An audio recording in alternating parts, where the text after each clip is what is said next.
A lot happened in this episode, and it's a lot to unpack. Man, what seemed like another episode 2, which they were just going to take a seat back from some action and just kind of focus on the characters and their stories. This episode kind of shakes things up quite a bit, a lot earlier than I expected it to. I mean, not that I was expecting filler, but with anime, filler is like it's like they're Jesus or something. You need to have filler.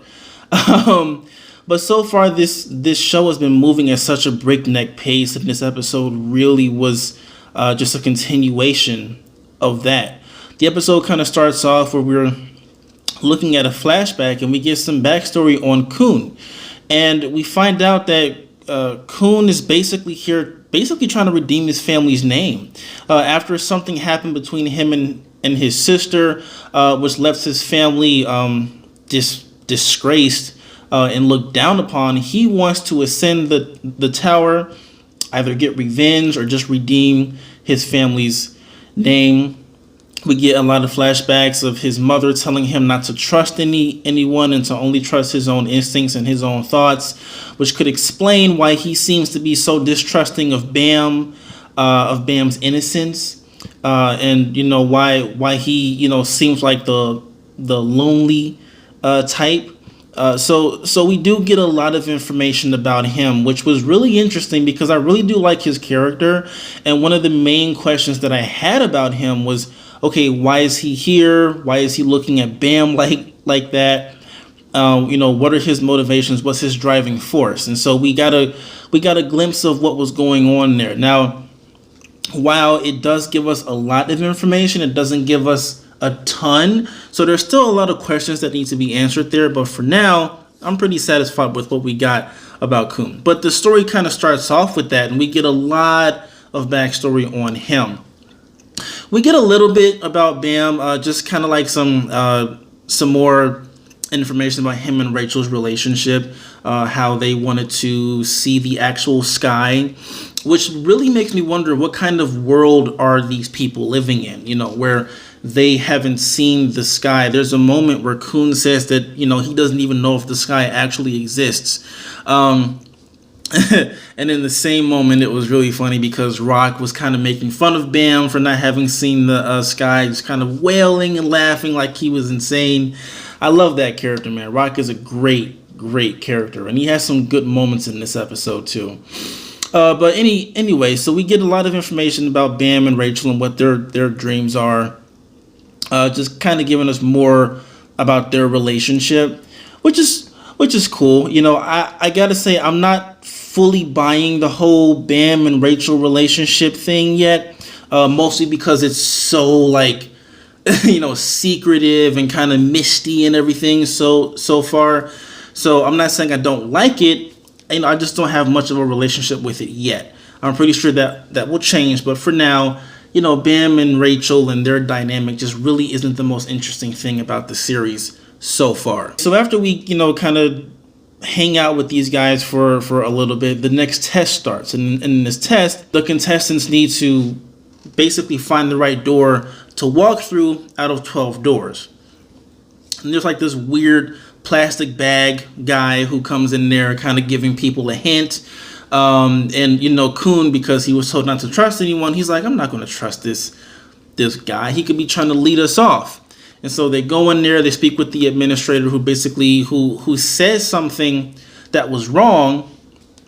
And Kuhn is trying to figure it out while Rock and Bam are like going crazy trying to find out what happens. And they end up passing the test, which kind of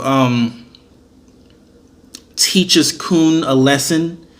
And I felt like it was a very, very good character moment there, just for Bam, Rock, and Kuhn, just for their team. I thought that it was really well done and well executed, because these are people that you're going to need to, be comrades with. You have to trust them.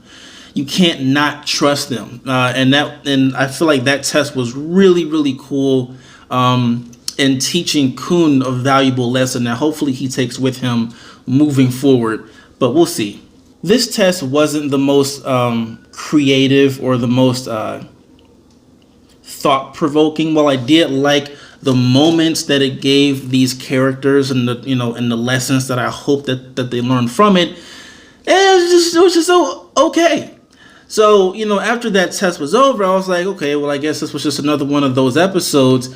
But then we kind of switch over a bit. And we see these three people. One is blonde, okay? And they're like three people who are left after this death match. And you're like, what in the world happened? And apparently one of the administrators combined two tests to try to get these people through the tower as quick as possible. So you're like, okay, who are these people? So these two administrators are talking to each other about it, like, hey, you shouldn't have done that. The higher ups are going to be upset with us. Why would you do this? Oh, I just thought that it would be more fun, whatever. All right, we're going to call Leroy Rowe. So Leroy Rowe comes in and he's like, there's a bonus test for you guys. You don't have to do it. If you do it, you can skip all the rest of the tests and go and climb the tower. So, of course, all the contestants are super excited about this. And the name of this test is called the Crown Game, which is basically a King of the Hill type game where you basically have to keep the crown on your head until the game is over, and that's how you win. So, of course, with this game, we see a lot of familiar faces like Anak, Shibisu, Hats. We see the guy who's always sleeping in his bag or something. Some familiar characters come back. And it's not too long after this test has begun and is introduced that we are met with this really cool fight scene between Anak and these three other people who are trying to get this crown and everything. Really, really great stuff. Beautifully animated. I mean, it's top-notch entertainment here. Okay. So while all this is going on, we have these other three contestants who we saw earlier. They're on the other side. One of them blonde, like, doesn't that person look familiar? I feel like I saw her before. And in the midst of all the fighting, some wind starts blowing and this person's hood gets knocked off of her head. And I'm like, I know who that is. I know it. And it seems like Bam knows it too because he's looking over at her. And then, of course, that's where the episode ends.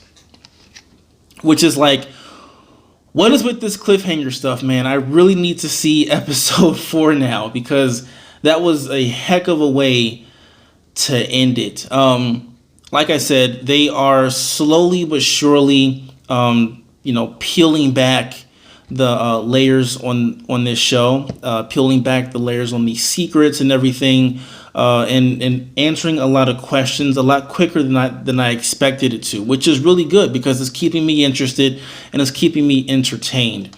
I would say that episode 3 was kind of a mixed bag. Well, I did like the background information on Kuhn, and I did appreciate just seeing some of those characters that I really enjoyed from the previous episode, and the final scene was just really, really cool. It was a bit slow. It did raise way more questions. So I'm really hoping that 4 is, it is more of a payoff in one way or another. It doesn't have to answer every single question that I have, but hopefully it'll answer a lot and, keep me wanting to come back for episode 5. But I mean, so far episode 3 was pretty cool. Some really cool things happened. Gave us some background story, and I can't wait for episode 4. What did you guys think of episode 3? Do you feel the same way I did, that it was a bit slow, but it had its high points? Or did you feel like this was like the best episode ever and you can't wait for episode 4? What am I talking about? Let me know in the comment section below. And if you have not done so already, go ahead and click that subscribe button so that you can get more content like this, which contains movie news, reviews, and reactions from your boy Derek right here at Anamanji. Don't forget to click that like button, and do not forget to click that bell notification so that you will know when I post again. That's all I have for now.